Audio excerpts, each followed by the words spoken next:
Yeah, it was obviously tough match. I started off playing really well. And then she definitely picked up her level, started serving really, really well in the second, especially after the rain delay. So I was able to reset really quickly going into the third, which was good. And just tried to focus on my serve and then was able to kind of get the break in the end. So drama has been following you around the last couple of matches. Yeah. Um, a rain delay happens for a lot of players, especially here. But how did that one in particular feel to you after what you went through yesterday?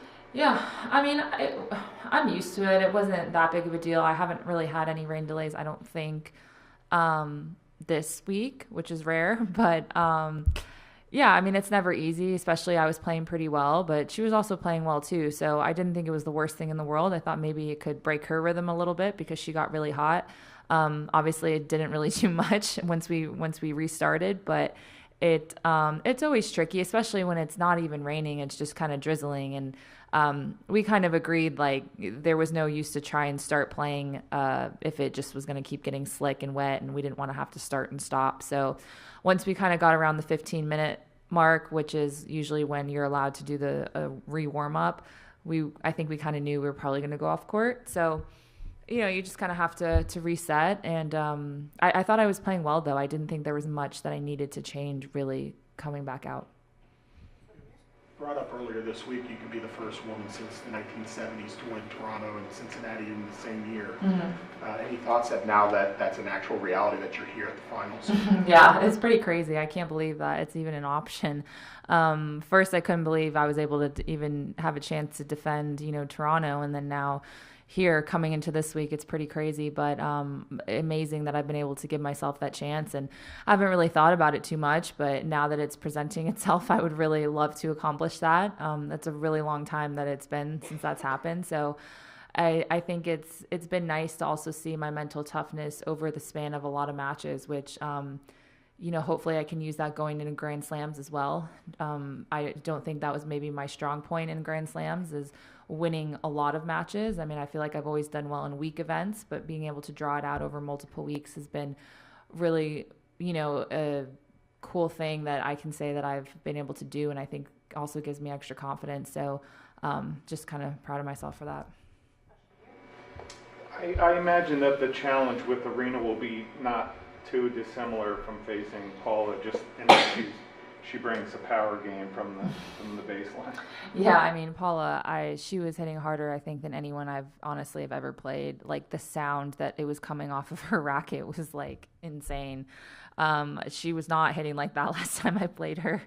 But obviously I know she's been pretty confident. It seems like she's been playing more aggressive and obviously serving really well. So I can see why she's done well the last couple weeks. But yeah, I think with Arena, it's going to be very similar. Similar kind of game style, so that's nice. At least I'll be ready for it because I don't think someone can hit as hard as Paula was hitting today. So I'll kind of take what I could from this match and try to use that going into tomorrow. Congrats, Jess. When you are facing a player who is hitting that big, especially, and also kind of knowing how these conditions are playing, like, oh, it's going to be even faster the way they're playing. I mean, what kind of goes through your mind? What do you tell yourself to kind of help blunt that back and respond to it? Yeah, I mean, with the fast courts, I don't mind it that much because I'm good at kind of absorbing pace and redirecting it and then kind of giving that kind of flat ball back, which makes it hard for them to keep ripping the ball hard.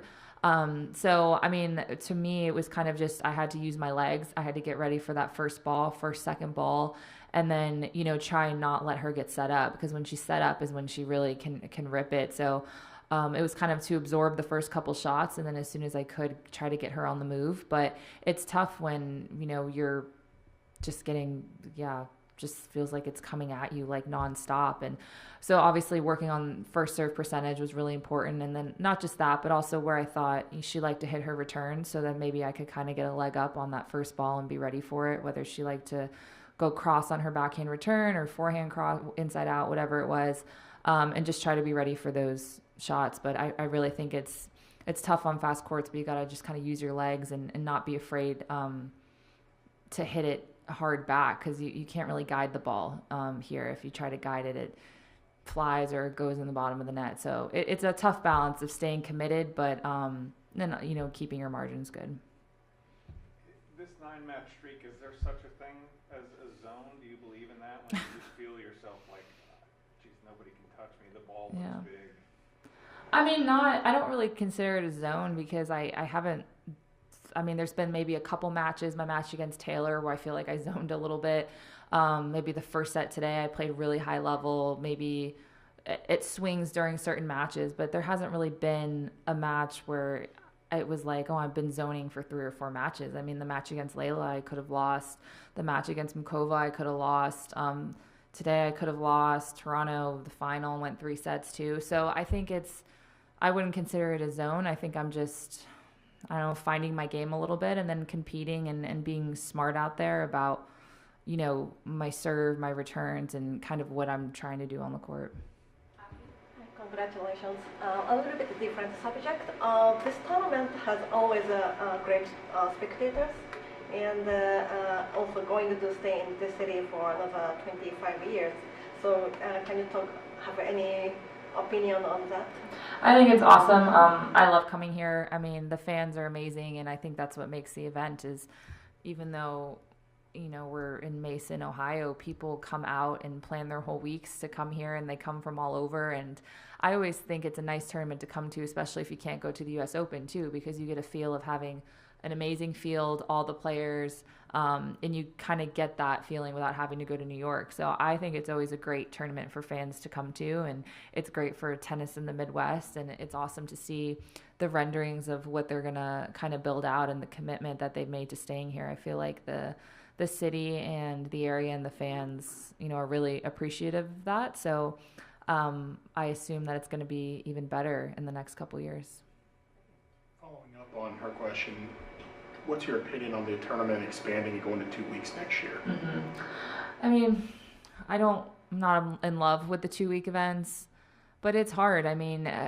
Sometimes though we have bad weather here. We have bad weather a lot during the summer, and they're cramming everything to 1 week, and the schedules get horrible, and then you're like, wish you had more time. And then sometimes the 2 weeks, it drags on, and you're like, why is this 2 weeks? So I feel like it goes both ways. I don't know if the grass is greener on either side, really. So, all the tournaments are kind of heading that direction. So I think if we keep seeing the tournament grow and obviously putting more money into it and seeing prize money grow, then obviously that makes it more attractive for the 2 weeks. But it's tough with the schedule, with everything kind of expanding, and it's, I think, also tough just playing back-to-back 2 weeks. Like before, we used to only have Grand Slams being 2 weeks, and it's long. Like you're living somewhere for multiple weeks trying to perform mentally and all this stuff, and having to do that back-to-back and then go into a slam isn't, maybe ideal, but I don't know. We'll see how it goes, I guess. Related question. Based on what happened with Draper and Felix Auger-Aliassime the other night, would you be in favor of adding video replay? 100%. Yeah, 100%. I think I could find emails I was sending to the USTA like, why don't we have replay? But they actually inputted it last year. And actually, I replayed something of mine, and I got reversed or something. I was like, damn it, that's not what I was looking for. I had a funny, I think a double hit in my doubles match, and we actually used it because she called a double hit, and Coco and I were like, no, it was one swing. I'm still not convinced it was the right call, but they could replay it and put it on the screen. I think 100%. I remember in Australia, it must have been last year, there was a lot of people got hit in doubles and they didn't want to say, or they're just weird things. And you're kind of always thinking, oh, but it doesn't really, that only happens a few times, but it's been happening a lot and on big stages and big moments. And there's no bigger point than what happened the other night. It sucks when you can't, and everyone else can see a replay. You're watching a million replays online, on Twitter, on Tennis Channel, on whatever broadcast. And it's frustrating when you're like, why can't, that change on the court? And especially too, emotionally, it's really tough when you're out there. I know people and fans like to give people a hard time about what decisions or how they act on the court, but you're out there busting your ass trying to win this match and giving it everything you have. And when something like that happens, it's really hard to to deal with, like, emotionally, and then let alone in front of a stadium, in front of fans, and knowing it's going to be online. I mean, the way Felix handled that was just all class, which is unreal. Because I know there's a lot of people that would not have been able to handle it the same way, myself included. So I 100% think we need replay. I think it's got to be the future. It's what every other sport is doing. Last question right here. You have a winning record against Sabalenka on hard courts. Do you have a feel for where that little edge comes from?